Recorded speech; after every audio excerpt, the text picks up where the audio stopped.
parc de Lunaret donc, est un parc qui est vaste, hein, il fait 80 hectares, 11 km de chemin. On a environ 140 espèces sur le parc, enfin, sur l'ensemble du parc. Le thème général du parc, c'est quand même un peu ça, c'est les animaux du zoo, eux, sont un peu comme des ambassadeurs, ils représentent une faune qui a pratiquement à certains endroits disparu et pour certaines espèces disparues de la nature. Et là, on va pouvoir les présenter.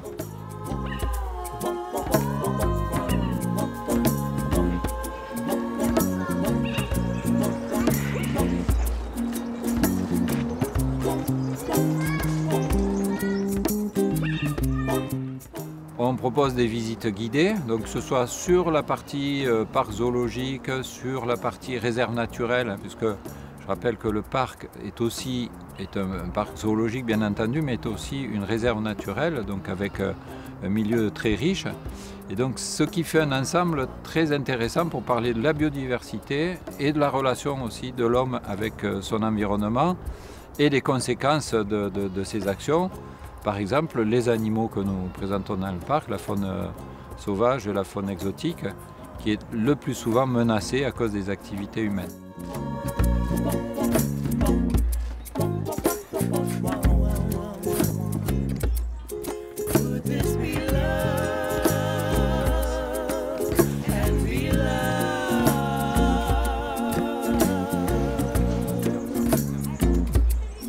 Le but, c'est de leur dire, ces animaux-là, vous voyez, si ça continue, ils vont disparaître. Il faut peut-être faire quelque chose. Il y a peut-être des actions à mener. Ce qui semble important aujourd'hui, c'est de transmettre au public ce qu'on peut faire pour sauvegarder les espèces menacées. Et ce qui fonctionne le mieux, ce qui est le plus efficace aujourd'hui, ce que reconnaissent les professionnels aujourd'hui, c'est la conservation in situ, c'est-à-dire la conservation dans son milieu de l'espèce sur son territoire.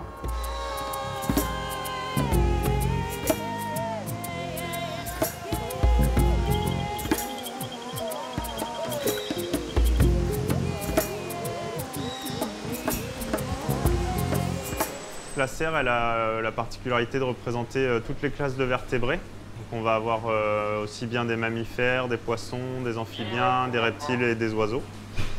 Donc par une assez grande diversité, hein, on présente plus de 70 espèces. On peut peut-être plus sensibiliser quand on a en fait des représentations presque d'écosystèmes en fait.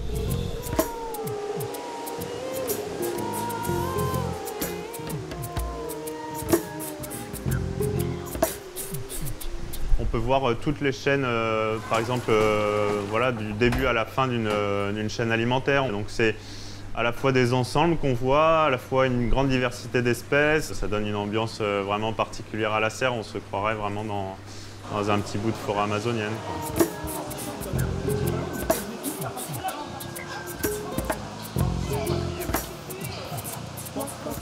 La conservation en parc zoologique, elle sert essentiellement, on va dire, à conserver des individus, à les conserver aussi pour la représentation en vue du public, mais cet objectif, il est surtout de sensibiliser, de montrer, d'utiliser un petit peu ces animaux comme des sortes d'ambassadeurs pour attirer, sensibiliser la population.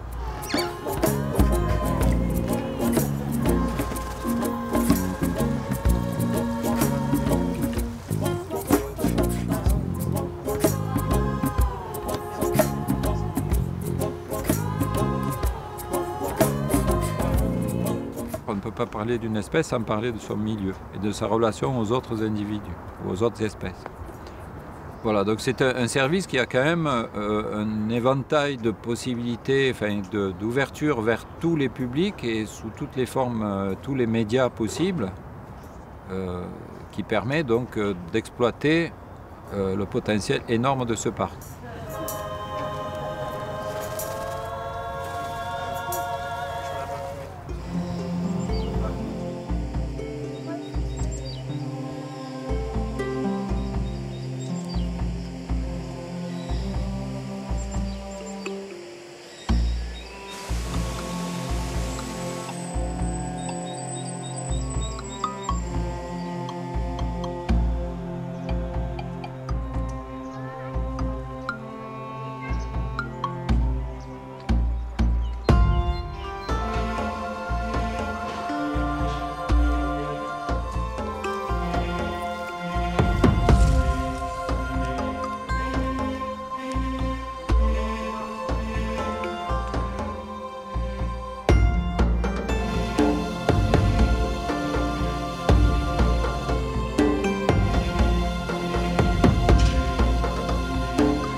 Les soigneurs animaliers, tous les jours, font leur mission de base, c'est le bien-être animal. Donc ça revient à satisfaire les besoins des animaux, les besoins vitaux. Donc les nourrir, les abreuver, nettoyer leurs enclos. Ça passe aussi par l'observation. C'est eux qui connaissent bien leurs animaux, donc ils savent repérer les premiers signes d'un animal va un peu moins bien. On n'a pas vraiment déjà de journée type, parce que bon, comme on reste avec des animaux, on a, comme je vous disais, on a de l'imprévu. Donc on a quand même un planning, mais on a d'abord de l'imprévu. Donc la journée type, c'est déjà d'arriver, de nourrir ces animaux, de voir s'ils vont tous bien. Et après, on espère qu'on n'a pas d'imprévu pour un animal malade ou un animal blessé. Donc le plus souvent au quotidien, on peut avoir des blessures superficielles, type égratignure, morsures entre animaux, des griffures, des animaux qui s'accrochent à un bout de grillage, à quelque chose qui dépasse. Donc ça, c'est des blessures, on ne va pas forcément intervenir dessus, on ne va pas forcément anesthésier l'animal pour aller soigner. Si on peut attraper l'animal, que ce ne soit pas trop stressant pour lui, on va aller voir de plus près. Par contre, la plupart du temps, ce qu'on fait, c'est qu'on surveille. On demande au soigneur d'isoler l'animal pour qu'on le voit de plus près. On surveille et là, on prend la décision d'intervenir ou au contraire, de voir comment ça évolue, de voir si l'animal arrive à se guérir tout seul sans nos soins finalement.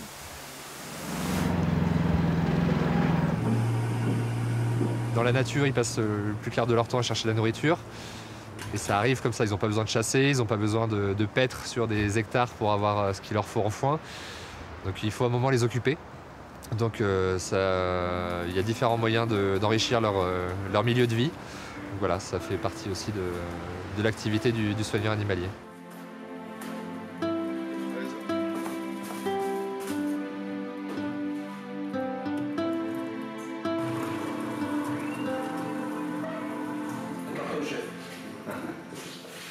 Ça n'a pas été pris parce qu'il le donne le soir pour pouvoir les rentrer. Donc là vous avez la ration des ours pour ce soir. Voilà, c'est ce qu'ils mangeront ce soir. Là c'est pour Poussy. Et là après ça c'est du bœuf pour les. Donc ça c'est pour Jouina, c'est pour la lionne. Et ça, pour les autres lions c'est du bœuf. Voilà. Donc ça c'est ce qu'ils auront ce soir quand ils rentreront. C'est pour ça que ça reste dans le frigo toute la journée.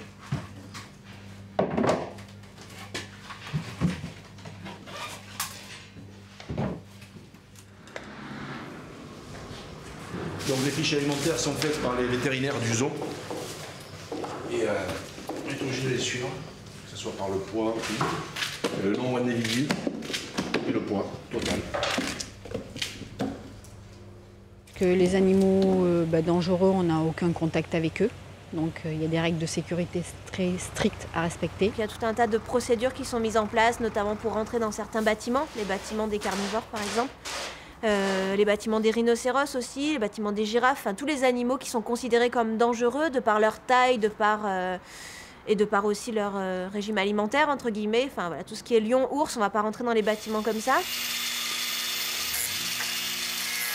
Nous, on est là pour assurer leur sécurité avant tout, parce que c'est nos collègues.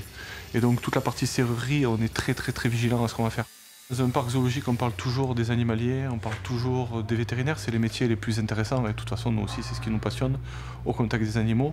Mais il faut savoir qu'il y a un cadre, il faut savoir qu'il y a un environnement à tout ça, et la partie technique, les moyens qu'on donne et les équipements qu'on permet d'avoir aux animaliers et aux vétérinaires, eh ben, ça vient du service technique. C'est-à-dire que si on peut avoir des conditions de contention très adaptées, si on est en mesure d'apporter tout l'environnement nécessaire aux animaux, on peut faire de nous-mêmes, par notre action, un cadre qui permet d'avoir des reproductions et des animaux en bonne santé. C'est un des rôles des zoos, c'est d'avoir des naissances pour avoir cette génétique-là qui est conservée et qu'on puisse envoyer les animaux qui naissent ici dans d'autres parcs pour ensuite qu'ils puissent donner la génétique à leur tour. Donc on a eu pas mal de naissances. Depuis que je suis là, on a 2 bébés à Palémur. On a eu des bébés tamarins empereurs aussi dernièrement, un bébé tatou, et puis des bébés équidés, notamment 2 bébés zèbres, un de chaque sous-espèce, et puis des bébés gazelles en tout genre.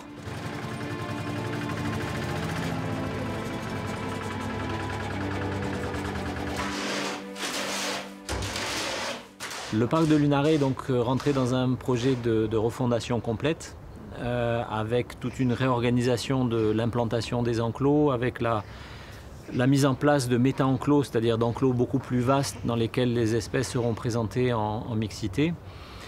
Donc ce projet de refondation est financé par la ville de Montpellier avec un soutien de la région et de l'État.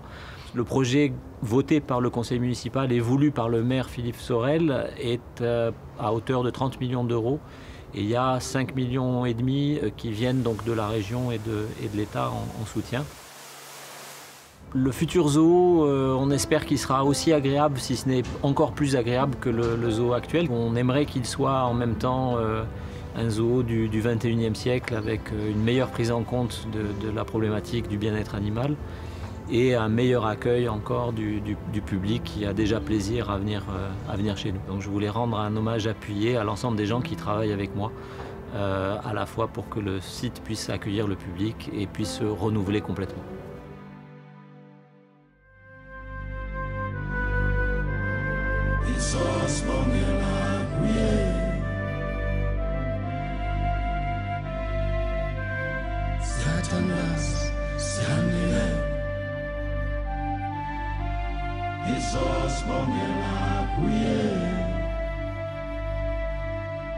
Satanas, sianele, siatueza, tina, jalo.